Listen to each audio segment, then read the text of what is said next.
Hello ലോയിറ്റേ, അപ്പോൾ നമ്മുടെ heaven സീരീസിൻ്റെ 5th പാർട്ടാണ്.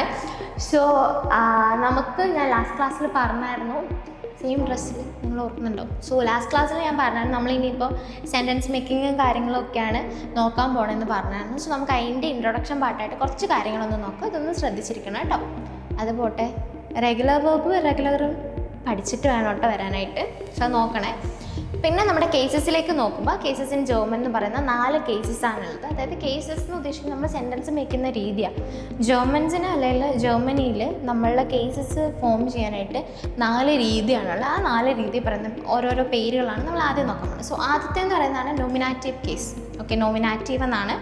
രണ്ടാമത്തേതാണ് അക്യുസാറ്റീവ്, മൂന്നാമത്തത് ഡാറ്റീവ്, നാലാമത്തത് ഗെനിറ്റീവ്. ഇതിൽ ഈ 3 നമുക്ക് A1 പഠിക്കാനുള്ളതാണ്. ഇത് ഒരെണ്ണം നമുക്ക് A2 പഠിക്കാനുള്ളതാണ്. സോ ഇത് 3 നമ്മൾ ഇനി അടുത്തടുത്ത ക്ലാസ്സുകളിലെല്ലാം നോക്കാനായിട്ട് പോകുന്നത്. സോ ആദ്യത്തത് നോമിനാറ്റീവ്, 2 അക്യുസാറ്റീവ്, ഡാറ്റീവ്, ഗെനിറ്റീവ്. ഇത്രയാണ് ദ കേസസ് ഇൻ ജർമ്മൻ എന്ന് പറയുന്നത്. ഓക്കെ, സോ നമ്മൾ ഇന്നത്തെ ക്ലാസ് പഠിക്കാൻ പോകുന്നത് നോമിനാറ്റീവ് ആണ്. ആൻഡ് അതുപോലെ തന്നെ ആർട്ടിക്കിൾസ് ഉണ്ട്. ഓക്കെ, ആർട്ടിക്കിൾസ് എന്ന് പറയുന്ന പേരുകളാണ് ഈ കൊടുത്തേക്കുന്നത്. ആർട്ടിക്കിൾസിൽ ആദ്യത്താണ് ബെസ്റ്റ് ഇൻറ്റർ ആർട്ടിക്കിൾ. അതായത് ദി എന്നുള്ളൊരു മീനിങ്ങാണ് വരിക. അതൊക്കെ നിങ്ങൾ പഠിക്കുമ്പോൾ ആർട്ടിക്കിൾസിൽ ബെസ്റ്റ് ഇൻറ്റർ ആർട്ടിക്കിൾ ദി എന്നാണ്. ദി എന്നുള്ളൊരു മീനിങ് ആണ്. അപ്പം ഇപ്പം നിങ്ങൾക്കിപ്പോൾ എക്സാം പേപ്പറിൽ അല്ലെങ്കിൽ അസൈൻമെൻറ്റ് പേപ്പറിലൊക്കെ ബെസ്റ്റ് ഇൻറ്റർ ആർട്ടിക്കിൾ എഴുതാൻ പറഞ്ഞു കഴിഞ്ഞാൽ വിച്ച് മീൻസ് ദി എന്നുള്ള ആർട്ടിക്കിൾ എഴുതാനാണ്. അതായത് നിങ്ങൾ പഠിക്കും. ആൻഡ് ഓൾസോ രണ്ടാമത്താണ് ഉൺബെസ്റ്റ് ഇൻറ്റർ ആർട്ടിക്കിൾ. ആർട്ടിക്കിൾസിൽ വരുന്നതാണ് ഉൺബെസ്റ്റ് ഇൻറ്റർ ആർട്ടിക്കിൾ. എ അല്ലെങ്കിൽ ആൻ ആപ്പിൾ അല്ലെങ്കിൽ ആൻ ആപ്പിൾ, അത് മതി. ഓക്കെ, പിന്നെ വരുന്നതാണ് നെഗേഷൻ ആർട്ടിക്കിൾ. നെഗേഷൻ കേൾക്കുമ്പോൾ അറിയില്ല, നോ അല്ലെങ്കിൽ നോട്ടാണ് വരിക. പിന്നെ വരുന്നതാണ് possessive article. My, yours, theirs. കുറച്ച് പൊസസീവ് ആണ്. Okay, so possessive article my, yours, theirs. So ഇതാണ് ആർട്ടിക്കിൾസ്. ബെസ്റ്റ് ഇൻറ്റർ, ഉൺബെസ്റ്റ് ഇൻറ്റർ, നെഗേഷന്, പൊസസീവ് ആർട്ടിക്കിൾസ്. ഇത്ര ആർട്ടിക്കിൾസ് ആണ് ജർമ്മൻ ഉള്ളത്. അതുപോലെ തന്നെ ജെൻഡേഴ്സ് ഉണ്ട്. അതായത് നമ്മളുടെ ഓരോ നൗണിനും ജർമ്മനിൽ ജെൻഡേഴ്സ് ഉണ്ട്. സോ ജെൻഡേഴ്സിൽ ആദ്യത്തത് മസ്കുലിൻ, അതായത് മെയിൽ. ആൻഡ് രണ്ടാമത്തത് feminine means female. Masculine, male, feminine, female. പിന്നെ ന്യൂട്രൽ എന്നാണ് പറയുക, ന്യൂട്രൽ. പിന്നെ പ്ലൂറൽ, ഒന്നിൽ കൂടുതൽ. സോ ഇത്രയും ജെൻഡേഴ്സ് ആണുള്ളത്. So cases nominative, accusative, dative, genitive. പിന്നെ നമ്മുടെ ഇപ്പുറത്ത് പോട്ടോ.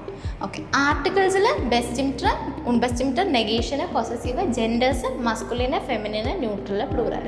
ഓക്കെ, സോ ഇത്രയും കാര്യങ്ങളാണ് നമ്മുടെ ബേസായിട്ട് വരിക. ഇനി നമ്മൾ നോമിനാറ്റീവ് കേസ് പഠിക്കുമ്പോൾ, സോ നോമിനാറ്റീവ് കേസ് പഠിക്കുമ്പോൾ നിങ്ങൾക്ക് മനസ്സിലാവും. സോ ഇതിലെന്തൊക്കെയാണ്, അതായത് ഈ 2 സാധനങ്ങൾ നിങ്ങൾക്ക് അപ്പോഴാണ് മനസ്സിലാവും. സോ ആർട്ടിക്കിൾസ് എന്താണ്, ജെൻഡേഴ്സ് എന്താണ് നിങ്ങൾക്ക് അപ്പം മനസ്സിലാവും. സോ നമുക്ക് നോമിനാറ്റീവിലേക്ക് പോവാം. അപ്പോൾ നമുക്കിനിയിപ്പോൾ നോമിനാറ്റീവ് കേസ് നോക്കാം. സോ നോമിനാറ്റീവ് കേസ് എന്ന് പറയുന്നത് the subject in A sentence is always expressed in nominative case. അതായത് ഒരു സെൻറ്റൻസിൽ നമ്മളൊരു സെൻറ്റൻസ് എഴുതുമ്പോൾ ബാസ് അല്ലെങ്കിൽ വെർ എന്നുള്ള ഒരു ആൻസർ തരാനായിട്ട് ആ സെൻറ്റൻസ് ക്യാപ്പബിൾ ആണ്. അല്ലെങ്കിൽ അതിൻ്റെ ഉള്ളിൽ വെർ അല്ലെങ്കിൽ ബാസ് എന്നുള്ള ഒരു ആൻസർ തരുന്നുണ്ടെങ്കിൽ അതിൽ സബ്ജക്റ്റിന് നമ്മൾ പറയുന്ന പേരാണ് നോമിനാറ്റീവ് സബ്ജക്റ്റ്. ഓക്കെ, ഞാൻ ഒന്നും കൂടെ പറയാം, എനിക്ക് തന്നെ കൺഫ്യൂഷനായി ഞാൻ പറഞ്ഞത്. സോ നോമിനാറ്റീവ് എന്ന് പറയുന്നത് നമ്മളൊരു സെൻറ്റൻസ് എടുക്കുമ്പോൾ അതിൽ സബ്ജക്റ്റാണ് എപ്പോഴും നോമിനാറ്റീവായിട്ട് ആക്ട് ചെയ്യുന്നത്. ഓക്കെ, അത് ക്ലിയർ അല്ലേ? അതിൽ ആ സബ്ജക്റ്റ് ബാസ് അല്ലെങ്കിൽ വെർ എന്നുള്ളൊരു ക്വസ്റ്റ്യന് ആൻസർ തരാനായിട്ട് ക്യാപ്പബിൾ ആവുമ്പോഴാണ് അതെന്താവുന്നത്, നോമിനാറ്റീവ് കേസായിട്ട് മാറുന്നത്. ഓക്കെ, വെർ എന്ന് പറഞ്ഞാൽ എന്താ, ഹൂ ആണ്. പേഴ്സൺ അല്ലെ പ്രോനോമൻ അല്ലെങ്കിൽ നൗൺ വരുമ്പോഴാണ് വെർ എന്നുള്ള ആൻസർ നമുക്ക് കിട്ടുക. അല്ലെ വെർ ഇസ് ദസ്, ഹൂ ഇസ് ദാറ്റ് എന്നുള്ള ആൻസർ കിട്ടുക. അല്ലെങ്കിൽ നമ്മൾ ബാസ്, അതായത് അതായത് തിങ്സിൻ്റെ ഒപ്പമാണ് എന്ത് പറയുന്നത്, ബാസ് വരുന്നത്. അതായത് വാട്ട് വാസ് ദാറ്റ്, എന്തായിരുന്നു അത് എന്നൊക്കെ പറയുമ്പോഴാണ് ബാസ് എന്ന്. അപ്പോൾ ഒരു സെൻറ്റൻസിൻ്റെ സബ്ജക്റ്റ് ബാസ് അല്ലെങ്കിൽ വേറെ എന്നുള്ളൊരു ക്വസ്റ്റ്യന് ആൻസർ തരാൻ ക്യാപ്പബിൾ ആണെങ്കിൽ അതിനെ നമ്മൾ എന്ത് പറയും, നോമിനാറ്റീവ് സബ്ജക്റ്റ് എന്ന് പറയും. സോ ഒരു സെൻറ്റൻസിൽ സബ്ജക്റ്റ് ആയിരിക്കും എപ്പോഴും നോമിനാറ്റീവ് കേസിൽ നമ്മൾ എക്സ്പ്രസ് ചെയ്യുന്നത്. സോ ഒരു സെൻറ്റൻസ് തന്നിട്ട് നിങ്ങളോട് നോമിനാറ്റീവ് ഐഡൻറ്റിഫൈ ചെയ്യാൻ പറഞ്ഞു കഴിഞ്ഞാൽ അതെന്തായിരിക്കും, അതിൻ്റെ സബ്ജക്റ്റ് ആയിരിക്കും എന്ത്, നോമിനാറ്റീവ് എന്ന് പറയുന്നത്. ഓക്കെ, സോ അത്രയും ക്ലിയർ അല്ലേ എല്ലാവർക്കും? സോ അതിൽ തന്നെ നമുക്കൊരു എക്സാമ്പിൾ നോക്കാം. ബൈഷ്പീലായിട്ട്, ബൈഷ്പീൽ എന്ന് പറഞ്ഞു കഴിഞ്ഞാൽ എക്സാമ്പിളാണ്. സോ ബൈഷ്പീൽ നോക്കാം. ബൈഷ്പീലിൽ ദി ഫ്രൗ ലേറ്റൻ ഡോയ്ച്ച്ലാൻഡ്. ഓക്കെ, ദി ഫ്രൗ എന്ന് പറഞ്ഞു കഴിഞ്ഞാൽ ദ ലേഡി എന്നാണ് മീനിങ്. ഓക്കെ, ഞാൻ നിങ്ങളോട് ആർട്ടിക്കിൾ പറഞ്ഞില്ലായിരുന്നു, മറ്റേ ഫെമിനിൻ എന്നൊക്കെ മസ്കുലിൻ, ഫെമിനിൻ ഉണ്ട്, ന്യൂട്രൽ ഉണ്ട്, പ്ലൂറൽ ഉണ്ട്. അല്ല, അതിൽ ഫെമിനിൻ ആയതുകൊണ്ടാണ് അവിടെ ദി വന്നത്. അതിപ്പോൾ നമ്മൾ അടുത്ത ഇതിൽ പറയാം. സോ ദി ഫ്രൗ ലേറ്റ് ഇൻ ഡോയ്ച്ച്ലാൻഡ് എന്ന് പറഞ്ഞാൽ the woman lives in Germany. ഡോച്ച്ലാൻഡ് ഞാൻ പറഞ്ഞാണ്, ഡോച്ച്ലാൻഡ് എന്ന് പറഞ്ഞാൽ ജർമ്മനിയാണ്. ആൻഡ് ലേപ്റ്റ്, ലേബൻ കോൺജുഗേറ്റ് ചെയ്തതാണ് എന്ത് ലേപ്റ്റ് എന്ന് പറയുന്നത്.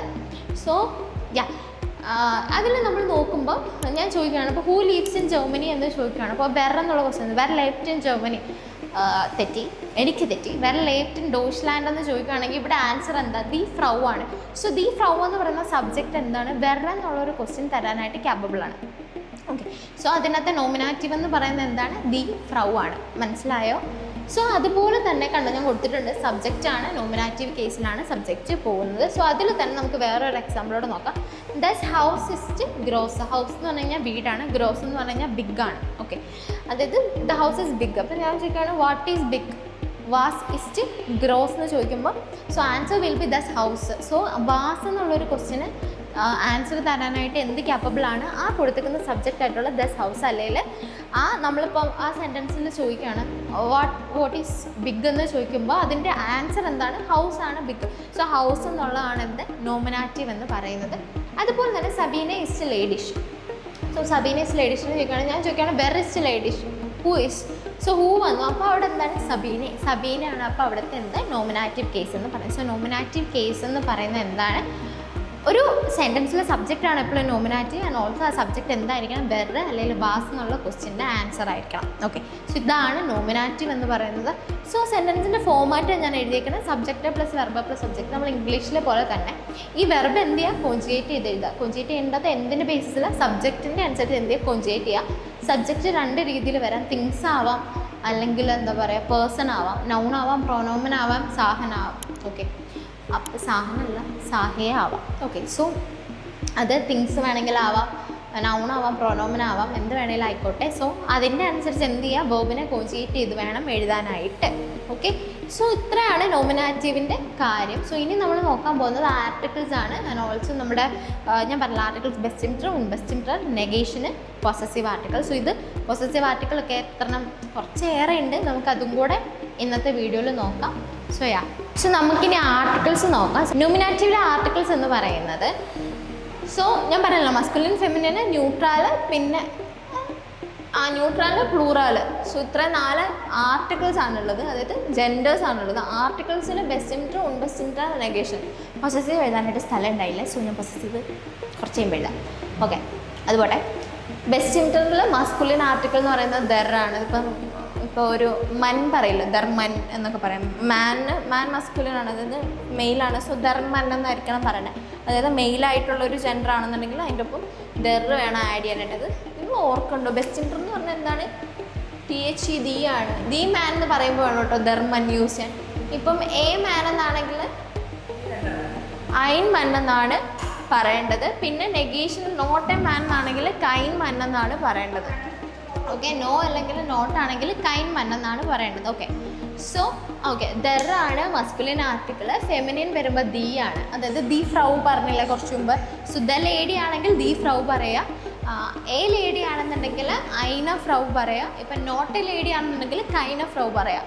ഓക്കെ, പിന്നെ നമ്മുടെ ന്യൂട്രലിന് വരുമ്പോൾ ന്യൂട്രൽ കിൻഡ് പറയാം, ദസ് കിൻഡ് പറയാം. സോ കിൻഡ് എന്ന് പറഞ്ഞു കഴിഞ്ഞാൽ കുട്ടി, ഐ മീൻ ചൈൽഡാണ്. ചൈൽഡ് എന്ന് പറയുന്ന ഒരു ന്യൂട്രൽ ആയിട്ടുള്ളൊരു നൗണാണ്. സോ ദസ് പറയാം. ന്യൂട്രൽ ബെസ്റ്റിംറ്ററിൽ ദി ചൈൽഡ് എന്നാണെങ്കിൽ ദസ് പറയാം, ദസ് കിൻഡ് പറയാം. അല്ലെങ്കിൽ എ ചൈൽഡ് ആണെങ്കിൽ ഐൻ കിൻഡ് പറയാം. അല്ലെങ്കിൽ നോട്ട് എ ചൈൽഡ് എന്നാണെങ്കിൽ കൈൻ കിൻഡ് എന്ന് പറയാം. ഓക്കെ, പിന്നെ നമ്മുടെ പ്ലൂറലിൽ ഇപ്പോൾ നമ്മൾ ബ്യൂഷർ പറയാം. ബ്യൂഷർ എന്ന് പറഞ്ഞു കഴിഞ്ഞാൽ ബുക്സ് എന്നാണ്. ബുക്ക് എന്ന് പറഞ്ഞു കഴിഞ്ഞാൽ ഒരു ബുക്ക്, ബ്യൂഷർ എന്ന് പറഞ്ഞു കഴിഞ്ഞാൽ കുറേ ബുക്കുകൾ. ദി ബുക്സ് എന്നാണെങ്കിൽ ദി ബ്യൂഷർ പറയാം. അല്ലെങ്കിൽ നമുക്ക് അതായത് നമ്മുടെ അത് ശ്രദ്ധിക്കണം, ഉൺബെസ്റ്റിംറ്ററിൽ പ്ലൂറൽ കേസ് ഇല്ല, ഒന്നിലും ഇല്ല. നോമിനാറ്റീവിലല്ല, അക്യുസാറ്റീവിലല്ല, ഡാറ്റീവിലല്ല, ഗഡ്ഡീവിലല്ല, ഒന്നിലും ഉൺബെസ്റ്റിംറ്ററിൽ പ്ലൂറൽ കേസ് ഇല്ല. നിങ്ങൾ ഒരിക്കലും പ്ലൂറൽ ആഡ് ചെയ്ത് നിങ്ങളുടെ മാർക്ക് കട്ടായി പോകും. സോ അപ്പം എ ബുക്സ് ഇല്ല കേട്ടോ. ഓക്കെ, അതില്ല. നോട്ട് എ ബുക്സ് അങ്ങനെ എന്തെങ്കിലും ആണെങ്കിൽ നമുക്ക് കൈന ബ്യൂഷർ എന്ന് പറയാം. ഓക്കെ, സോ ഇത്രയാണ് ആർട്ടിക്കിൾസ് വരുന്നത്. ഒന്നുകൂടെ നമുക്ക് നോക്കാം. ദർദി, ദസ്തി, ഐൻ, ഐനെ, ഐൻ. ആൻഡ് നെഗേഷനിലേക്ക് വരുമ്പോൾ കൈൻ, കൈനെ, കൈനെ. പ്ലൂറലുണ്ട്. കൈൻ കൈന് കൈൻ കൈന്. ഓക്കെ, ദർദി ദസ്തി ഐൻ ഐന ഐന്, പിന്നെ കൈൻ കൈന് കൈൻ കൈന്. സോ ഇത്രയുമാണ് നമ്മുടെ ആർട്ടിക്കിൾസ് ബെസ്റ്റ് ഇൻട്രോ, മുൻബെസ്റ്റ് ഇൻട്രോ, നെഗേഷന് വരുന്നത്. സോ ഇതൊന്ന് ഇത് പഠിച്ചു വെക്കണം കേട്ടോ. ബിക്കോസ് അക്യൂസാറ്റീവിൽ വരുമ്പോൾ വേറെ വരുന്നത്, കുറച്ച് ഡിഫറൻസ് ഉണ്ട്. ഡാറ്റീവിൽ വരുമ്പോൾ എൻ്റെയിൽ ഡിഫറൻറ്റാണ് വരുന്നത്, ഇൻവെൻറ്റീവിൽ വരുമ്പോൾ അതിലും ഡിഫറൻറ്റാണ് വരാം. ഓക്കെ, സോ ഇത് നല്ല തറായിട്ട് പഠിച്ചു വെക്കാം. ദർദി ദസ്തി. പിന്നെ നമുക്കിനി പൊസസീവ് ആർട്ടിക്കിൾസ് നോക്കാം. പൊസസീവ് ആർട്ടിക്കിൾ കുറച്ചുണ്ട്, നമുക്കൊരു ടേബിളായിട്ട് അതൊന്ന് നോക്കാം. നിങ്ങൾ നോമിനാറ്റീവ് ഒറ്റൊരെണ്ണം പഠിച്ചു വെച്ച് കഴിഞ്ഞാൽ നിങ്ങൾക്ക് അക്യൂസാറ്റീവും ഡാറ്റീവും ഒക്കെ എഴുതാനായിട്ട് എളുപ്പമായിരിക്കും. സോ ഇന്ന് പഠിപ്പിക്കുന്ന നോമിനാറ്റീവ് നല്ല തറായിട്ട് പഠിച്ചു വെക്കാം. ഓക്കെ, നമുക്കിനി പൊസസീവ് ആർട്ടിക്കിൾ നോക്കാം. സോ നമുക്കിനി പൊസസീവ് ആർട്ടിക്കിൾ അതന്നെ പൊസസീവ് ആർട്ടിക്കിൾ നോക്കാം. നിങ്ങൾ എൻ്റെ കഷ്ടപ്പാട് കാണുന്നുണ്ടെങ്കിൽ നിങ്ങളിത് പഠിക്കണം പ്ലീസ്. സോ നമുക്ക് പോസസീവ് ആർട്ടിക്കിളിൽ നമ്മൾ ബെസ്റ്റ് ഇൻട്രോയും ബെസ്റ്റ് ഇൻട്രോ ഒക്കെ പറഞ്ഞ പോലെ തന്നെ നമ്മളതിൻ്റെ മസ്കുലിൻ, ഫെമിനിൻ, ന്യൂട്രൽ, പ്ലൂറലായിട്ട് ആണ് എഴുതിയിരിക്കുന്നത്. അതിൽ നിങ്ങൾ ചെയ്യേണ്ട കാര്യം എന്താണെന്ന് വെച്ച് കഴിഞ്ഞാൽ ഈ ഒറ്റ കോളം പഠിച്ചു കഴിഞ്ഞാൽ നിങ്ങൾക്ക് അക്യൂസാറ്റീവ്, ഞാൻ വല്ല അക്യൂസാറ്റീവ് എഴുതാം, ഡാറ്റീവ് എഴുതാം, ഗണിറ്റീവ് എഴുതാം, നോമിനാറ്റീവും എഴുതാം. ഈ ഒറ്റ ഒരു കോളം പഠിച്ചു കഴിഞ്ഞാൽ ബാക്കി എല്ലാം എഴുതാനായിട്ട് പറ്റും. ബിക്കോസ് ഞാൻ പറഞ്ഞുതരാം. നമ്മൾ നെഗേഷൻ ആർട്ടിക്കിൾ പഠിച്ചില്ലേ, കൈൻ കൈന കൈൻ കൈന്, സെയിം ഋതത്തിലാണ് ഇതും പോണത്. നിൽക്കുകയാണ് ഇഷിന് മൈൻ തന്നെ കൊടുക്കണം. മൈൻ മീൻ എൻ്റെ എന്നുള്ളൊരു മീനിങ്ങാണ്. സോ മൈൻ മൈന മൈൻ മൈന. ഓക്കെ, നമ്മളുടെ സെയിം ഋതം കൈൻ കൈന കൈൻ കൈന പറഞ്ഞ പോലെ മൈൻ മൈന മൈൻ മൈന സെയിം ഋതം. ദൂവിന് ദൈനാണ്, ദൈൻ ദൈന ദൈൻ ദൈനയാണ്. എറിന് സൈനാണ്, സൈൻ സൈന് സൈൻ സൈനയാണ്. പിന്നെ സിക്ക് ഇയറാണ്. ഈ ഇയറും നമ്മുടെ യു ഇയറും തമ്മിൽ മാറിപ്പോകരുത്. ഇത് പൊസസീവ് ആർട്ടിക്കിൾ ഇയർ ആണ്. സോ ഇയർ എന്നാണ് വരിക. ആൻഡ് എസ്സിന് സൈനാണ്, സൈൻ സൈന് സൈൻ സൈനയാണ് വരിക. വിയർ ഉൻസറാണ് വരിക. ഇയർ ഒയർ സ്പെല്ലിങ് നോക്കണേ. UER പിന്നെ UR ആണ് വരിക. ഇതങ്ങനെയാണ് പോവുക. ഈ കോളോ സെയിം ആണ്, ഈ കോളോ സെയിം ആണ്. ഓക്കെ, പിന്നെ CC വരുമ്പോൾ ഇയർ. ഇത് ക്യാപിറ്റലായി ഇട്ടത് മറ്റേ നമ്മുടെ വലിയ C ആണ് കാണിക്കാൻ വേണ്ടിയിട്ടാണ്. ഓക്കെ, സോ ഇതാണ് പൊസസീവ് പ്രോനോമൻ എന്ന് പറയുന്നത്. ഇതിൽ ഞാൻ പറഞ്ഞ പോലെ മൈൻ, ദൈൻ, സൈൻ, ഇയർ, സൈൻ, ഉൻസർ, ഇയർ പഠിച്ചു വെച്ച് കഴിഞ്ഞാൽ ബാക്കി എല്ലാം എഴുതാനായിട്ട് പറ്റും. ഋതം ഓർത്ത് വെക്കുക.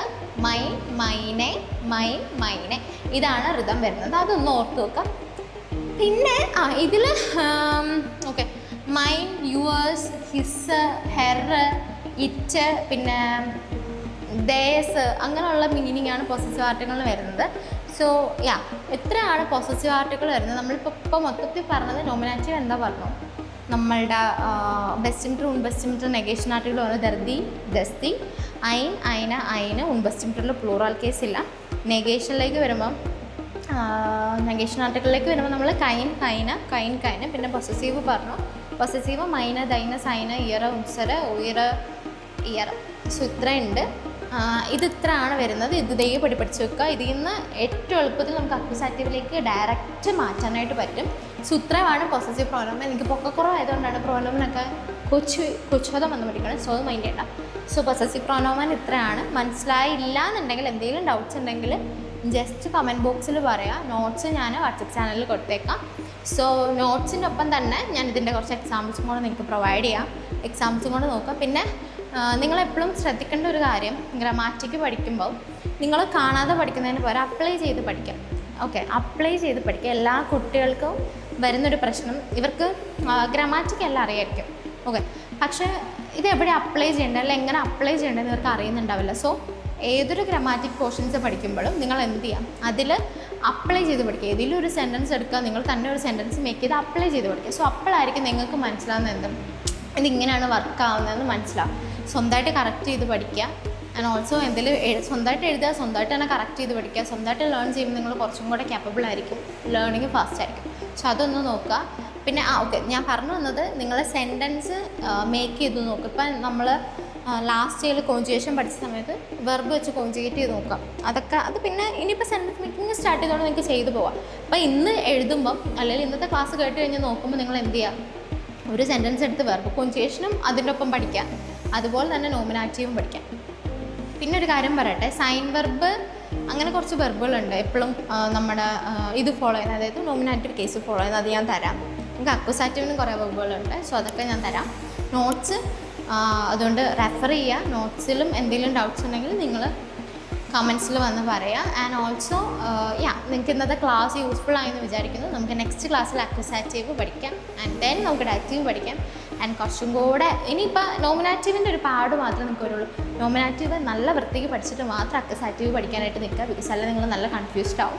സോ നോമിനാറ്റീവ് ഇന്ന് പഠിപ്പിച്ച അത്രയും കാര്യങ്ങൾ. നോമിനാറ്റീവിൽ പഠിക്കേണ്ടത് നോമിനാറ്റീവ് എന്താണെന്ന് പഠിക്കാം, ആർട്ടിക്കിൾസ് പഠിക്കാം, ആർട്ടിക്കിൾസ് നല്ലോണം പഠിക്കുക, പൊസസീവ് ആർട്ടിക്കിൾസ് പഠിക്കുക, സെൻറ്റൻസ് ഒന്ന് എഴുതി നോക്കുക. ഇത്രയും കാര്യങ്ങൾ ചെയ്തിട്ട് മാത്രമേ നിങ്ങൾ എന്ത് ചെയ്യാവുള്ളൂ, അക്വസാറ്റീവിലേക്ക് പോകാവുള്ളൂ. ഓക്കെ, സോ ഇത്രയാണ് ഇന്നത്തെ ക്ലാസ്സിലുള്ളത്. അപ്പോൾ ജസ്റ്റ്